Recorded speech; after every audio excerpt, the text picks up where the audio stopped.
नमस्कार। पाकिस्तान और उसकी आतंकवाद की फैक्ट्रियों पर ज्ञात और अज्ञात दोनों स्तरों से इस वक्त कहर बरपा हुआ है। जी हां,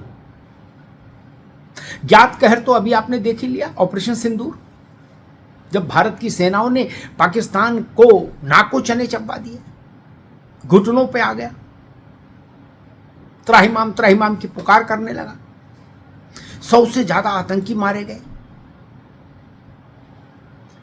आतंकी सरगना हाफिज सईद के कुल और कुनवे के 14 से ज्यादा लोग मारे गए एक झटके में। मसूद अजहर के परिवार और उसके चेले चापड़ मारे गए, 100 से ज्यादा आतंकी मारे गए।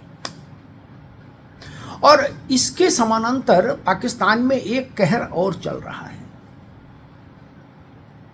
और वो कहर है अज्ञात लोगों का।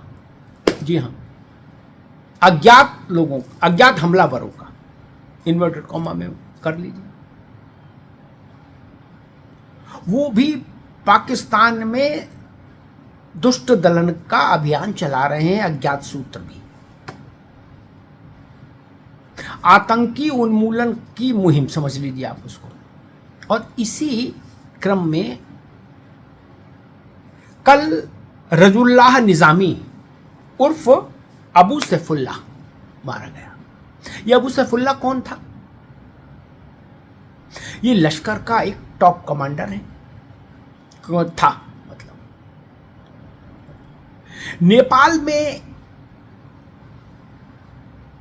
लश्कर की गतिविधियों को संचालित करता था, और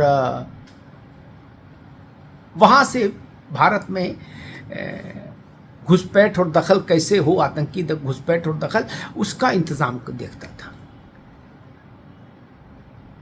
और खतरनाक कितना था ये। 2006 में राष्ट्रीय स्वयंसेवक संघ के मुख्यालय में नागपुर पर आतंकवादियों ने हमला किया था, ग्रेनेड सब लेके, AK-57 वगैरह। कोशिश ये थी कि संघ के राष्ट्रीय नेतृत्व को उड़ा दिया जाए ताकि दुनिया भर में कोहराम मच जाए। खैर, सुरक्षा बलों की तत्परता रही कि कोई हमला में कोई संघ का पदाधिकारी या कार्य स्वयंसेवक घायल नहीं हुआ, लेकिन वो एक बड़ी हिमाकत थी, RSS के मुख्यालय पर हमला। उसके ठीक 2 साल बाद उत्तर प्रदेश के रामपुर में CRPF के कैंप पर हमला किया गया। ये नागपुर वाला हमला भी सैफुल्लाह का दिमाग था इसके पीछे, और रामपुर में जो CRPF के कैंप पर हमला हुआ उसको भी इसी सैफुल्लाह ने बुना था, उस पूरे अभियान को, आतंकी अभियान को। वो हमला इतना भयानक था कि उसमें हमारे CRPF के 7 जवान शहीद हुए थे, 7। उसके और 2006 RSS हेडक्वार्टर पर हमले से पहले भी ये सैफुल्लाह ने एक और कोशिश की थी 2005 में IISc बेंगलुरु पर हमला करने के लिए। तो ये इस कदर खतरनाक था। बड़े आतंकी अभियानों के पीछे इसी को मास्टरमाइंड माना जाता था। और कल पाकिस्तान में इसका अज्ञात हमलावरों ने, अज्ञात बंदूकधारियों ने अध्याय समाप्त कर दिया। और इस सैफुल्लाह पहला नहीं है, ऐसे जाने कितने सैफुल्लाह, जाने कितने आतंकी पाकिस्तान में मारे गए हैं इसी ढंग से, कि किसने मारा ये पता ही नहीं लगा। कुछ लोग आए गाड़ी पर, मोटरसाइकिल पर, टारगेट किया और हिट किया और मार दिया। हाफिज सईद के तमाम नज़दीकी इसी ढंग से मारे गए हैं पिछले 1 साल के भीतर। मसूद अजहर के कई नज़दीकी इसी ढंग से, कई रिश्तेदार और नज़दीकी इसी ढंग से मारे गए हैं। तो बड़े बड़े आतंकी इस वक्त कांप रहे हैं कि ज्ञात से बच भी जाएं तो अज्ञात से कैसे बचें, और अज्ञात से बच जाएं तो ज्ञात से कैसे बचें। एक तरफ से भारतीय सेना और उसका ऑपरेशन सिंदूर जो अभी जारी है, और दूसरी तरफ से ये अघोषित ऑपरेशन अज्ञात लोगों का, अज्ञात हमलावरों का, सूत्रों का, उसने भी पाकिस्तान का हलक सुखा दिया। जी हाँ, आप सोचिए, आप ज्ञात चीजों से बच सकते हैं, उनका काउंटर करने का कुछ सोच सकते हैं, अज्ञात का क्या काउंटर करेंगे और कैसे बचेंगे? कोई हवा की तरह आया और तूफान की तरह आपको निपटाया और वापस हो गया।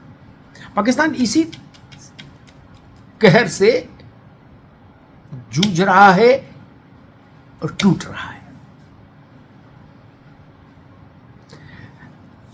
बलूचिस्तान में विद्रोह हो रहा है, बलूच विद्रोही पाकिस्तान की सेना को, सुरक्षा बलों को, सुरक्षा एजेंसियों को मार रहे हैं। समझ में आता है कि वे बलूच विद्रोही हैं,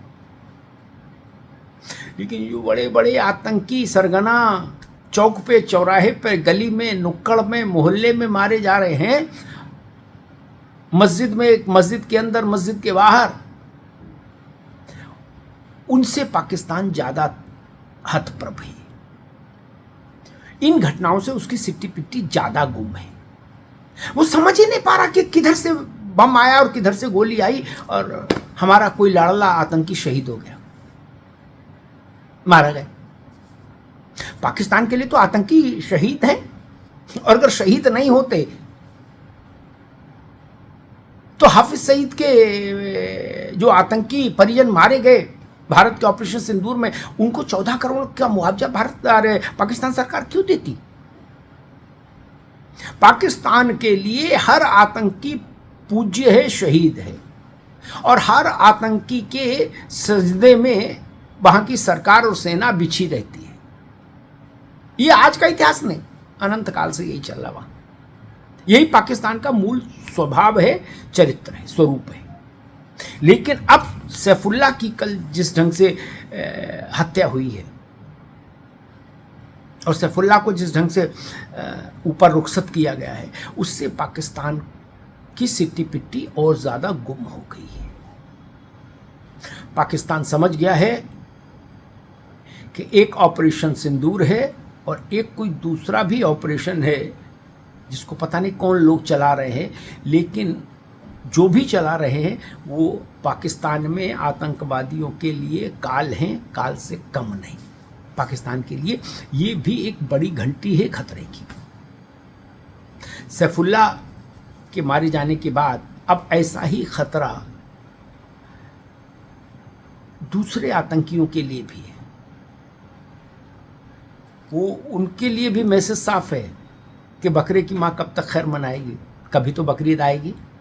गली से, मोहल्ले में, चौक पर, चौराहे पर, दाएं से बाएं से कभी तो बकरीद आ जाएगी और आप मारे जाएंगे किसी अज्ञात हमलावर की गोली से या किसी अज्ञात हमलावर के बम से। पाकिस्तान ने जो बोया है वही काट रहा है। धन्यवाद। नमस्ते इंडिया, प्रॉमिस थोड़े ज्यादा का।